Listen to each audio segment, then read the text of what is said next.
আজকে সকাল সকাল বসে গেছি গাছপাঠা রান্না করতে। তোমাদের কার কার এঁচড় ভাল লাগে নিচে কমেন্টে জানিও। আমার কিন্তু বেশ লাগে।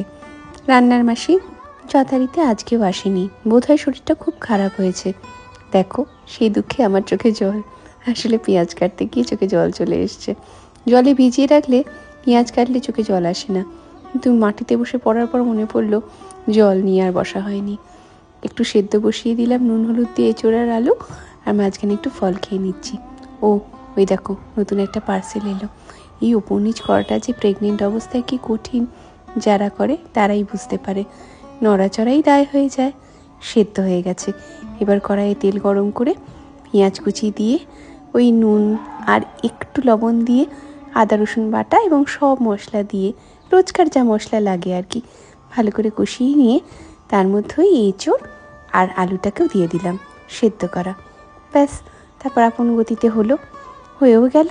আমি নামানোর আগে গরম মশলা আর ঘিটা দিয়ে দিলাম। খেতে খুব ভালো হয়েছিল, খুবই কচি ছিল।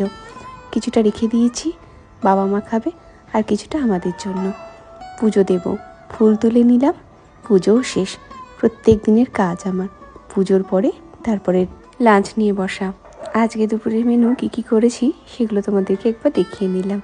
সময় পাইনি তো, তাই এটুকুনি রইল। বাকি কাজ সারি এবার।